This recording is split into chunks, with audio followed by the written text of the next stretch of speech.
एक number नवदित्य high school खडर higher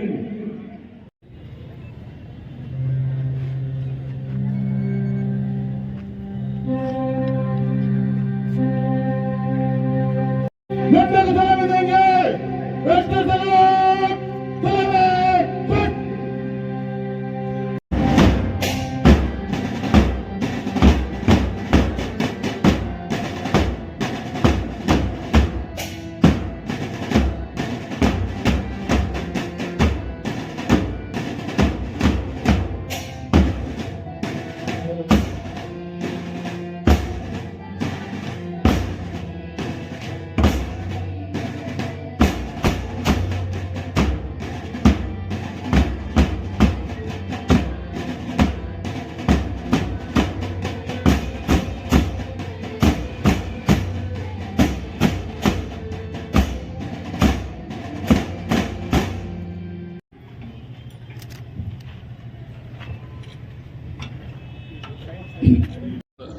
चाषी मान को आमे निर्वाचन इस्ताहार रे जोटा कहिथलु 3100 टंका तांको चाषर धानर खरीदी बीजेपी रो सरकार ओडिशा रे आसिले आमे तांको धान 3100 टंका बिना कटनी छटनी रे करा जिवो तार पई व्यवस्था बजेट रे आमे नैछु खाली खरीफ नहीं रबी खरीफ रो 3100 टंका क्विंटल पिछा बिना कटनी छटनी रे खरीदी करा जिवो आगामी एथिरे एबे बजेट रे तार प्रावधान करा जाइछि एवं डीबीटी माध्यम रे चाषींकर 48 घंटा भितरे पैसा तांकर खाता रे पड़बा तार व्यवस्था वर्तमान मोहन माझींकर सरकार करिछि।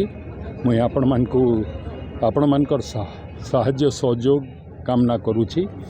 36% ए वर्षर जो आमर बजेट धरा जाइछि हाथ को निया जाइछि 36% गत वर्षर बजेट रु कृषि विभाग रो बढ़ी एवं चाषी मान को जदि आमे समृद्ध करिवा चाषी मानकर जदि उन्नति हेबो राज्यर उन्नति हेबो राज्यर उन्नति हेले देशर उन्नति। निर्वाचन इस्ताहार रे देइथलु आसंता मासर 17 तारिख रे ताकू माननीय प्रधानमंत्री नरेंद्र मोदी ओडिशा को आसिकरी आरंभ करेंगे।